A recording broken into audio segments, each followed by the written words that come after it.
Donc ça c'est l'emplacement des plages horaires, c'est-à-dire que si on marque le département, le code, donc ça vous ne l'avez pas, ça on vous le donnera interne, la région. Ensuite, l'objectif c'est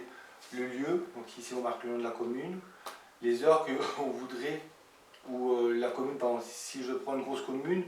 il y a des quartiers, donc ici on marque bien le quartier, et le nom aussi du gymnase, ou de la structure où est-ce qu'on va intervenir, parce que dans certains quartiers il y a beaucoup de gymnases. Donc ici on marque les heures, donc si c'est par exemple si on veut faire 10 heures sur la semaine, ici on met l'heure, à quelle heure on va intervenir, donc il y a du lundi au dimanche, si on va intervenir le dimanche matin et le dimanche après-midi, on met bien les 2 heures, la discipline qu'on veut mettre en place, l'observation, ça veut dire que si maintenant on voit que dans une commune ou dans un quartier, il n'y a pas cette activité-là, donc on a observé qu'il y avait par exemple, il n'y avait pas de gymnastique, donc ici on marque pour développer la gymnastique.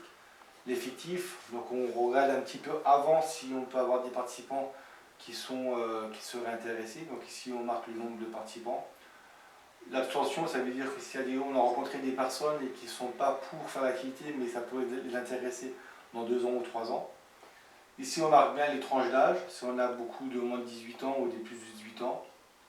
Et ici, on met toujours la signature, donc c'est important le nom de la signature de la personne qui veut monter ce projet. Comme on voit, c'est une feuille parce qu'il y a plusieurs cases, ça veut dire que dans une commune, on peut avoir 5-6 projets avec 5-6 intervenants différents. Et ça associé une traçabilité comme quoi on a bien fait une réunion avec eux et qu'eux sont partants pour mettre ça en place.